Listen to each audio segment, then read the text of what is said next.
Halo, apa kabar? Saatnya Anda menyimak berita Semarang bersama saya, Auriga Agustina. Sejumlah berita menarik akan kami sajikan untuk Anda. Berikut 3 berita utama hari ini.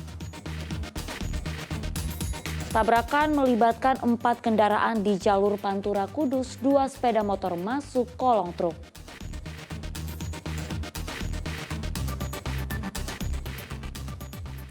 Sempat terhenti imbas COVID-19, warga Peleburan Kota Semarang kembali menggelar tradisi ruwahan ke makam leluhur dan keluarga.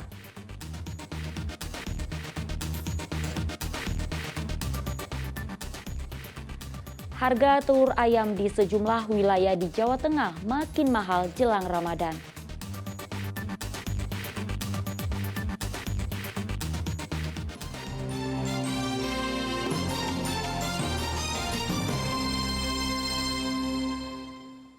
Kita ke informasi pertama, tabrakan melibatkan 4 kendaraan terjadi di jalur Pantura, Desa Tenggeles, Kudus, Senin siang. 2 sepeda motor bahkan masuk kolong truk, sehingga 2 pengendara motor menderita luka-luka.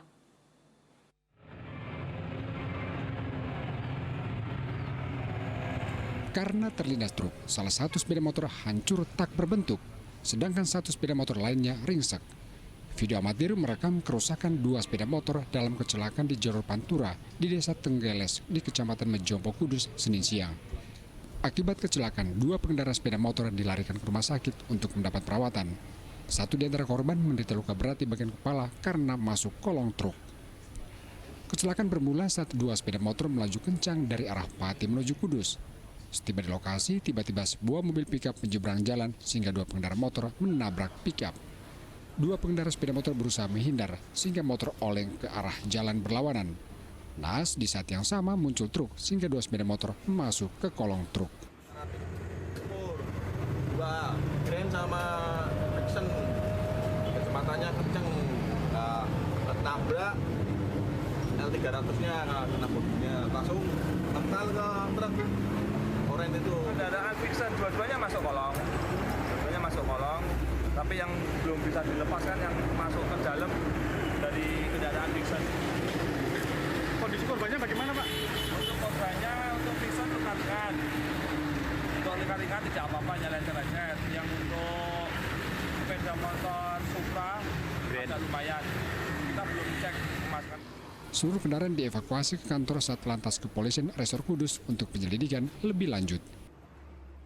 Arif Nur melaporkan dari Kabupaten Kudus. Informasi selanjutnya, perampok bersenjatakan pistol merampok sebuah toko swalayan kecil di Kabupaten Cilacap. Pelaku sempat berduel dengan karyawan swalayan, namun akhirnya pelaku membawa kabur sejumlah uang setelah menghantam karyawan dengan gagang pistol. Perampok bersenjata merampok sebuah swalayan kecil di Desa Danasri di Kecamatan Nusawungu, Kabupaten Cilacap. Dari rekaman kamera pengawas swalayan, pelaku menggunakan pistol. Pelaku terlihat datang sendirian mengenakan jaket dan helm. Pelaku kemudian pura-pura membeli minuman terlebih dahulu lalu membayar ke kasir sehingga karyawan tidak curiga. Beberapa saat berselang, pelaku tiba-tiba menuju meja kasir dan mengancam karyawan dengan pistol. Namun karyawan tidak diam sehingga duel terjadi. Karyawan akhirnya kalah setelah pelaku menghantamnya dengan gagang pistol. Pelaku kemudian membawa kabur uang tunai sebanyak 6 juta rupiah.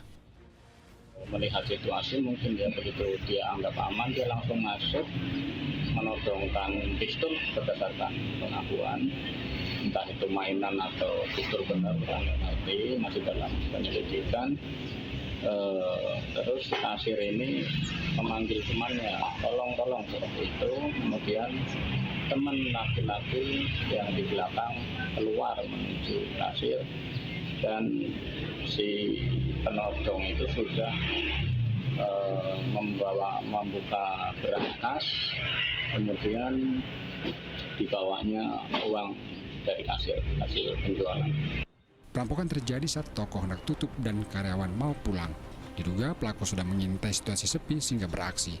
Polisi dari Kepolisian Resor Cilacap tengah mengidentifikasi identitas pelaku berdasarkan petunjuk rekaman kamera pengawas toko. Mardianto melaporkan dari Kabupaten Cilacap.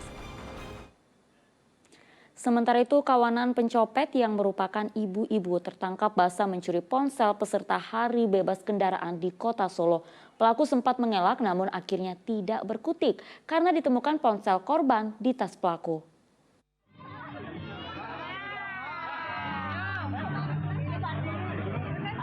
Dua ibu ini akhirnya tidak mampu lagi mengelak. Polisi dan warga menemukan ponsel peserta Hari Bebas Kendaraan di tas mereka. Keduanya kemudian langsung digelandang ke Mapolresta Solo. Penggeledahan terhadap dua terduga pencopet sengaja dijauhkan dari kerumunan massa untuk mencegah aksi massa. Dua kawanan pencopet tertangkap basah mencopet ponsel peserta Hari Bebas Kendaraan Minggu pagi. Keduanya sempat mengelak namun akhirnya mengakui setelah ditemukan ponsel di tas mereka. Tadi dompet sama HP, ada dompet berapa sama beberapa HP. Yang punya tahu juga lihat sendiri. Dompet juga tadi sama tersangka dibuang di belakangnya tadi di rumput, tapi sudah diakui bahwa dia yang buang, dia yang ngambil. Polisi mengimbau para peserta Hari Bebas Kendaraan untuk berhati-hati dengan aksi pencopetan. Para pelaku biasanya beraksi memanfaatkan kerumunan dan kelengahan korban. Heri Prastyo melaporkan dari Kota Solo.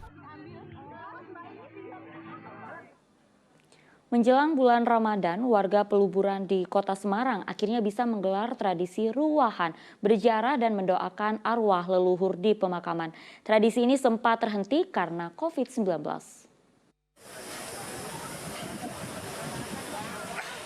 Jelang Ramadan tahun ini terasa berbeda bagi warga Peluburan Kota Semarang.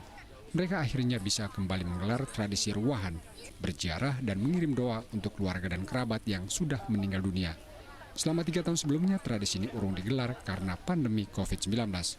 Karena itu, warga Peluburan begitu bergembira mendatangi makam leluhur dan keluarga di pemakaman Sukolilo Minggu siang. Mereka membawa berbagai jenis makanan termasuk buah-buahan dan roti. Seluruh makanan diletakkan di tempat yang telah disediakan. Warga kemudian duduk menyebar di makam memanjatkan doa untuk arwah leluhur dan keluarga. Tradisi tidak berhenti di situ. Usai berdoa, warga kemudian berebut dan berbagi makanan yang mereka bawa. Tidak ada lagi rasa marah selain kegembiraan karena bisa berkumpul dan berbagi. Warga mengaku senang karena kerinduan menggelar tradisi sempat terhenti karena COVID-19.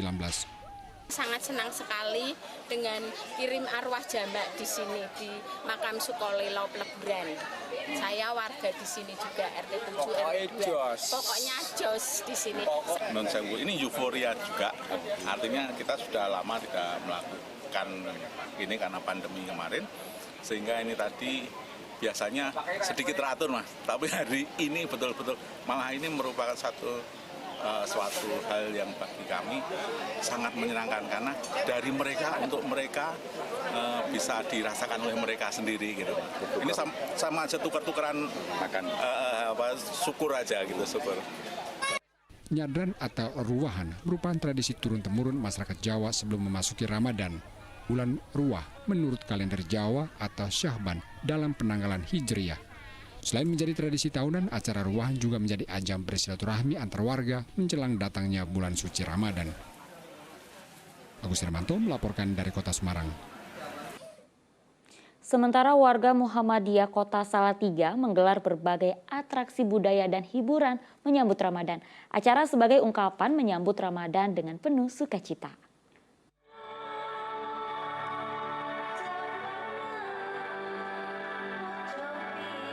Suasana sukacita tumpah di halaman Pemkot Salatiga Minggu siang. Ribuan warga Muhammadiyah mengikuti apel besar Sya'ban Bermuhammadiyah. Apel besar dihadiri para siswa dari tingkat TK, SD, SMP, SMA hingga SMK Muhammadiyah sekota Salatiga. Para peserta disuguhkan berbagai atraksi menarik dari seni tari hingga memecah bata.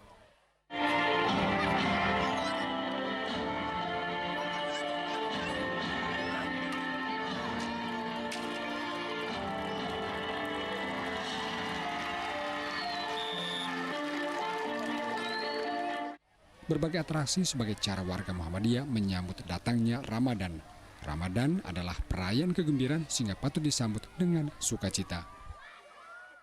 Cara dari masyarakat Muslim secara khusus masyarakat Kota Salatiga menyambut kehadiran bulan Ramadan. Mudah-mudahan para warga masyarakat antusias untuk menyambut Ramadan ini dengan cara yang sebaik-baiknya adalah bisa beribadah dengan khusyuk dan tidak mengganggu masyarakat secara umum. Itu yang penting. Melihat anak-anak muda tadi hadir mulai dari kelompok belajar, kelompok bermain, TK sampai dengan SLTA dan SMK, menjadi rasa bangga bahwa anak-anak muda hari ini diberikan kesempatan untuk memberikan karyanya seiring dan sejalan dengan kurikulum Merdeka atau Merdeka Belajar. Sehingga dalam konteks ini bukan hanya soal akademikali saja, tetapi juga adab, tapi juga ada perilaku, ada penguatan karakter. Dan itu telah memberikan catatan sejarah bagi Muhammadiyah sejak Muhammadiyah berdiri sekarang dan akan selama-lamanya. Maka wahai anak-anak muda, kader Muhammadiyah dimanapun Anda berada, dari Salatiga kita canangkan Syakban berMuhammadiyah. Apel besar sekaligus menyiapkan warga Muhammadiyah sehingga ibadah puasa nantinya bisa berjalan dengan lancar. Willianto melaporkan dari Kota Salatiga. Ya, momentum Ramadan diharapkan bisa dimanfaatkan bagi pelaku UMKM dan pelaku ekonomi kreatif untuk meningkatkan penjualan produk.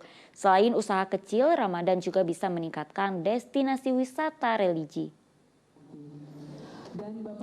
Peluang emas Ramadan ini disampaikan Menteri Pariwisata dan Ekonomi Kreatif Menparekraf Sandiaga Uno di depan Sivitas Akademika Universitas Islam Sultan Agung Semarang. Peningkatan penjualan produk menurut Sandi bisa dilakukan melalui berbagai portal media sosial. Sementara di sektor wisata, Ramadan bisa meningkatkan kunjungan wisatawan ke sejumlah destinasi religi. Para mahasiswa juga diharapkan ikut ambil bagian, bahkan menjadi penggerak ekonomi kreatif. Pelaku ekonomi kreatif kuliner akan mengalami peningkatan sampai 100%. Jadi kita memberikan pelatihan-pelatihan, mereka melakukan digitalisasi produk-produk ekonomi kreatif mereka. Misalnya untuk bulan Ramadan lebih banyak diminati makanan-makanan yang manis. Tapi bagaimana makanan manis itu sehat? Menggunakan mungkin gula aren atau menggunakan bahan-bahan yang tidak memicu diabetes dan lain sebagainya. Juga kemasannya yang lebih ramah lingkungan. Itu dari segi pelaku ekonomi kreatif dan banyak minat untuk pakaian-pakaian muslim dari segi fashion. Kalau pariwisata sendiri yang kita dorong adalah event-event yang digelar selama musim Ramadan, baik itu event-event keagamaan